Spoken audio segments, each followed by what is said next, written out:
Welcome to the show, you guys. Last week, you heard me touch on something that was relatively new to me, and that was this idea of ESG. And today, Kevin Stocklin is on the show with me. He's a business reporter, a film producer, and a former Wall Street banker. He has written and produced a new documentary called The Shadow State, which is an original documentary by the Epoch Times investigating ESG. This is going to be a fascinating conversation. Stick around. I think you're going to be encouraged.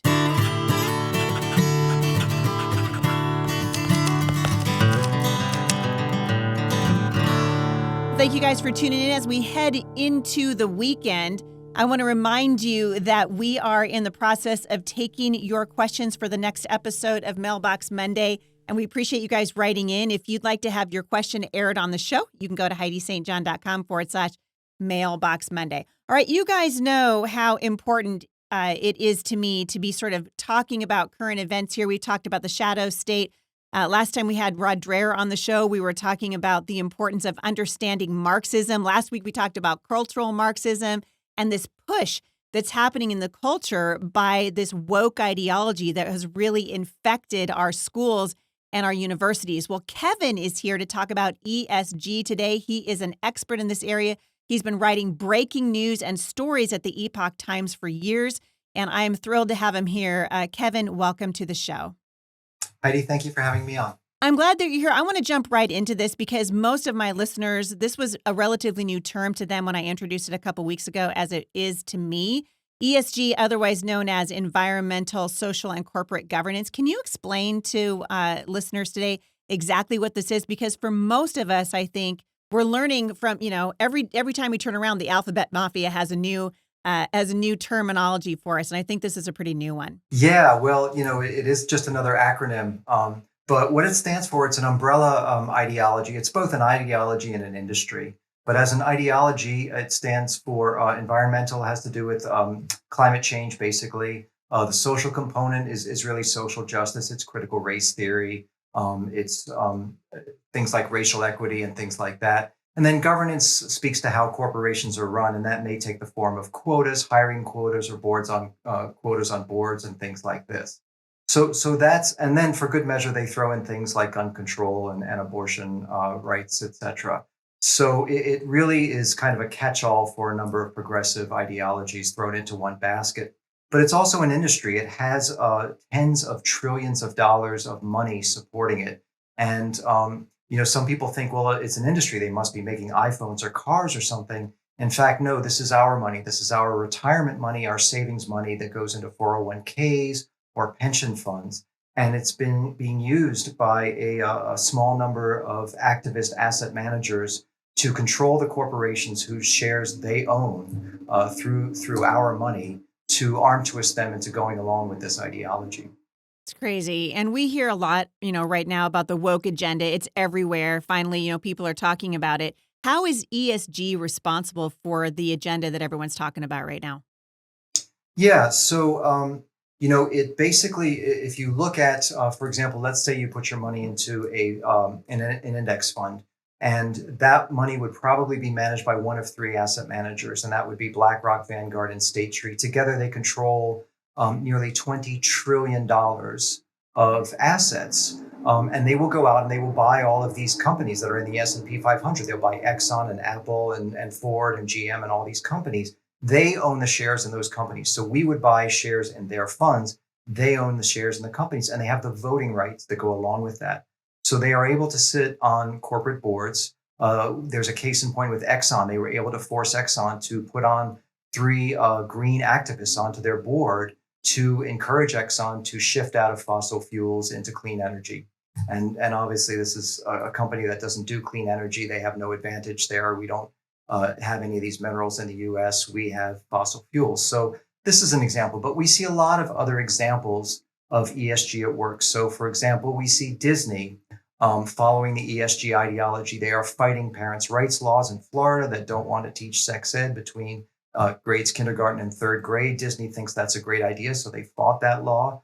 We see them sexualizing content. We see them adding critical race theory into their content through a new show called The Proud Family. We see United Airlines setting racial and gender quotas on the hiring of new pilots. They say half of the new pilots they hire will be minorities or women.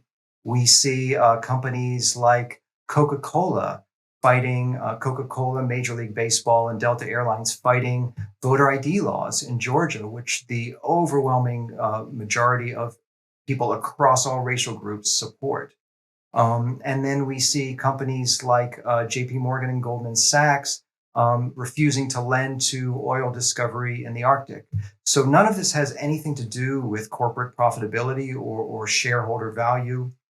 It has everything to do with boosting their ESG scores. Well, wait, you're gonna have to forgive me if this lay person, this homeschool mother of 7 who's interviewing you right now, because you're talking to me, my head's exploding because I'm thinking, hey, it's just one more thing that we now have to be worried about, and I'm having a hard time wrapping my head around who created ESG in the first place. So. I'm imagining that the average person listening to this is a lot like me going, what in the world? Where did ESG come from? And I'm assuming it has, I mean, everything you're talking to me about tells me it's also probably deeply connected with the World Economic Forum as well, correct? Yes, that is correct. And it actually has its origins in the UN, going back about two Naturally. decades, 2003 to 2005. The UN had their sustainable development goals, and they tried to figure out, well, how are we going to implement these goals? They can do it through politics, they can pass laws, and they're working on that. They do it through education. So we see social emotional learning. That is basically to educate children on these sustainable development goals. But the third piece of it was, well, let's get the private sector on board too, right? Because in a country like the US, economic power is distributed. We have various people that own, private property. And so you can't have political power concentrated if you have economic power dispersed this way. So their idea was, let's get the private sector on board. And so ESG was the ideology that they said, we're going to get the private sector in alignment with the UN Sustainable Development Goals by these principles of responsible investment that they call ESG. And they pushed it through the World Economic Forum. They got a number of very key asset managers on board. As I mentioned, Vanguard, BlackRock, and State Street, they all signed pledges to support this program. You also have very activist state pension funds in California, CalPERS, CalSTRS, New York State Pension Fund, New York City Pension Fund. And you add all these up, they then are the largest shareholders in 90% of the S&P 500 companies. So when they want to push an agenda, whether it's environmental, whether it's social justice or whatever, they have the ear of CEOs. And by and large, they've been getting corporations to get on board. And you're saying that the money that we're putting into our 401ks is going directly to fund these guys? Yes. So when it is under the control of these asset managers, it is. And they are not the only ones. Quite a lot of asset managers have signed on to this. They're just the biggest ones. But that is what's being done with our money. There's a big fight going on in Congress just this week because President Biden is putting in a new rule that allows private pension funds that money be used for ESG. He's added a component into the requirements that say you can invest private pension money into ESG as well. And Congress is fighting back and saying, well, wait a minute, the laws that we have on the books up to this point say that you can only invest pension money for a return for shareholders because people need this money to retire. So the only way that an asset manager up to this point could invest pension money was to maximize the return and create the most money for pensioners to retire on. Now, Biden has added a new component that says, well, ESG can be added as a criteria for investing people's pension money. So again, it's diverting the purpose of people's savings and pension money, which is so they can have a comfortable retirement, or so that they can have income that they critically need. And it's taking it and it's diverting it towards political and social goals. And another really dangerous aspect of this, it seems to me, from this my sort of high level view, I don't have the knowledge of it that you do, but it seems to me that they're targeting people with conservative viewpoints. You noted that you've uncovered that they were targeting Moms for Liberty. They targeted the Babylon Bee on their social media and payment services because of their views. How are they able to do that? Well, this is one of the really kind of frightening components of this movement. So One could say that they go into this with good intentions, that they believe that climate change and racial justice are so critical that we have to override our political system and everything else to get these goals achieved. But the frightening side of this is that it's created a new collaboration between government and industry because it's aligning the private sector now with the government goals. And we're seeing all sorts of frightening collaboration. So when you mentioned censorship, I think most people, most of your viewers will be aware of the scandal that's now come out with Twitter. So Elon Musk bought Twitter. He opened up the files to journalists. They were able to go through the emails and the correspondence, and they see that the FBI and the Department of Justice collaborated with Twitter to censor political speech. That is the most protected speech under our First Amendment is political speech. And we have to assume that probably Google and Facebook are doing the same thing if Twitter was doing it. But we see other examples of this. So, for example, we're seeing the finance industry being used for surveillance. The federal government is prohibited by law from creating registries of firearms purchases. It's also prohibited by the Fourth Amendment from unreasonable search and seizure. They can't search your private property without a search warrant and evidence of a crime. But the government is able to get corporations to do this for them. So credit card companies now have set up tracking codes for firearms. Visa, MasterCard, and American Express have signed on to this. And they are now going to start tracking anybody's purchase at a gun shop. It may be a gun, it may be ammunition, it may be something that's not that, but any purchases made in a gun shop or at a sports shop that have to do with firearms are now going to be tracked and recorded by the credit card companies with the intention of handing this over to the federal government and federal law enforcement. So these are examples of the way that this collaboration is now having the private sector act as kind of enforcers for the federal government, doing things that the federal government is not legally permitted to do, censorship, surveillance, etc. Do you expect there to be any sort of legal pushback? I mean, is there any sort of legal recourse for citizens that care about their Second Amendment freedoms and their freedom, their free speech rights as guaranteed by our Constitution? So there are laws against quite a lot of this. There are antitrust laws that forbid companies from colluding. So to gather in Davos once a year and figure out how you're going to take out the fossil fuel industry, that violates US antitrust laws. We have civil rights laws, so you are not allowed, even as a private company, to discriminate on the basis of gender or race or anything along those lines. And we also have now we have actions that are being taken by state attorney generals to bring lawsuits against the Biden administration for this collusion to censor Americans. It's a question, though, not of what laws are on the books or what the Constitution says, because so much of this violates our laws. Yeah. It's a question of who's going to enforce. So we have an attorney general currently that has no interest in enforcing these laws. We have a Federal Trade Commission that has no interest in enforcing antitrust. We saw with Parler, Google, Amazon, Apple all colluded to basically squeeze Parler right out of existence. That's just classic anti-competitive behavior. The Federal Trade Commission exists to protect consumers against that sort of behavior. They weren't particularly interested. So it's a question of what kind of enforcement are we going to get of the laws that are already on the books. So as I said, there is a lawsuit currently being brought by State Attorney General Landry out of Louisiana and Schmidt out of Missouri, and they are bringing a suit against the Biden administration for colluding with Twitter.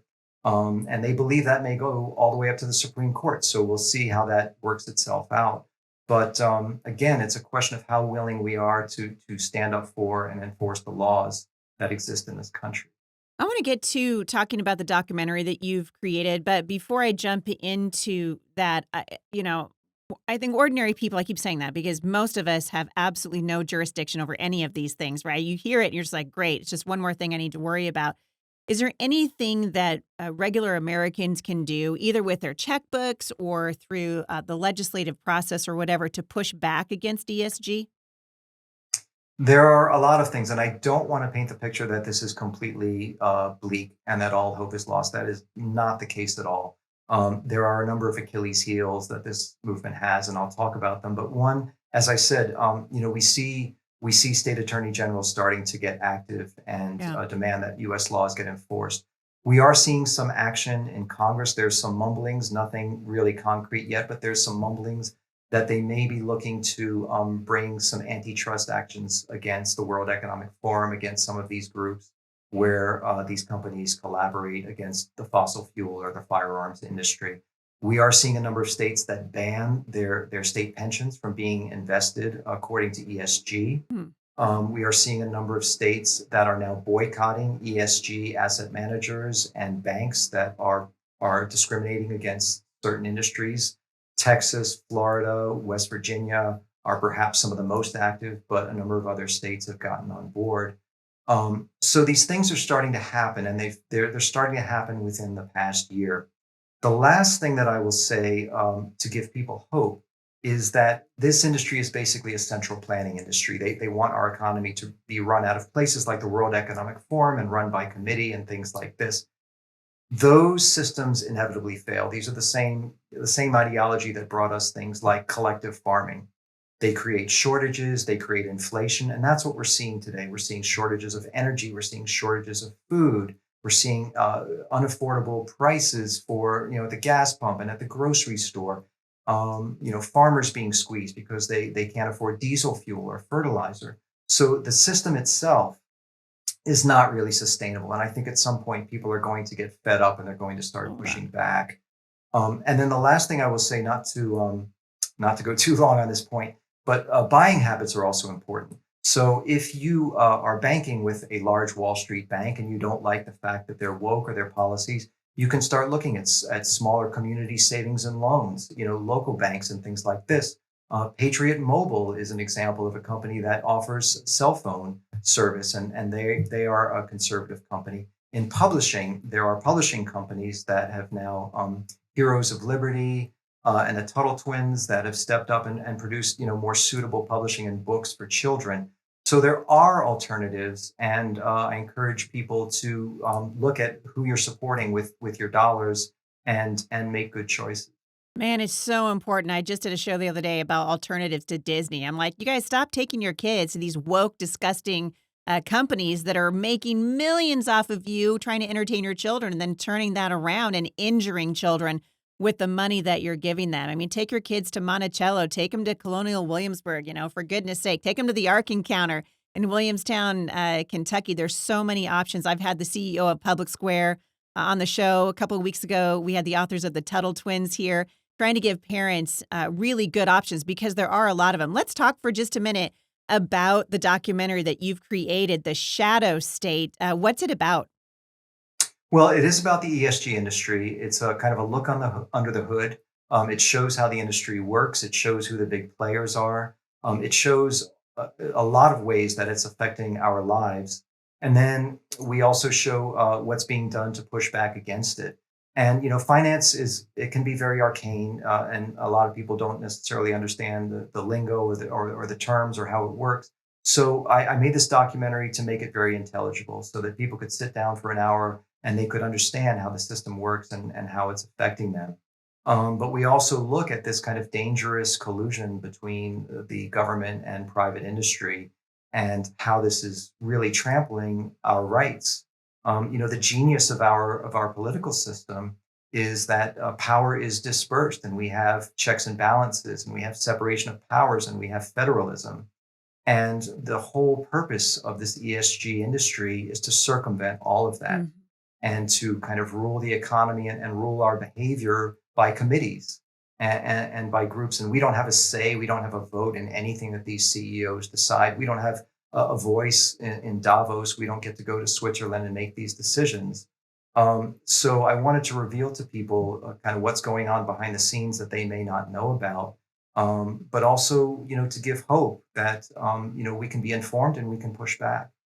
Yeah, it's so important. And I know that what you're doing is going to be shining a light. That's the first step in so much of this is just helping the American people understand the globalist agenda. We've talked a lot about it here at the show over the years, but it's encouraging to me to see people like you stepping up and shining a bright light on this because you're right. It's not going to last forever, but boy, it's painful in the process. So where can people go to find the documentary? You can go to theshadowstate.com And it's also free to all Epoch Times subscribers, so the epochtimes.com. All right. So that's theshadowstate.com. If you guys are subscribers to the Epoch Times, like Heidi St. John, then you just heard that that's free for you. So go check that out at the Epoch Times, or you can visit it directly at theshadowstate.com. Kevin, I've got so many more questions I'd love to ask you. I want to spend a little bit of time in the next episode talking a little bit more in detail about how Americans are starting to push back against this. So I hope you'll come back tomorrow and we'll pick it up where we left off. Great. Thank you. You guys, for more information on this incredible documentary, visit theshadowstate.com and check it out. It's very important that we get educated about this, that we understand what's happening so that we can pick it out and pick it apart when we see it. Check it out again at theshadowstate.com. Thanks for listening today, everybody. I'll see you back here tomorrow at the intersection of faith and culture.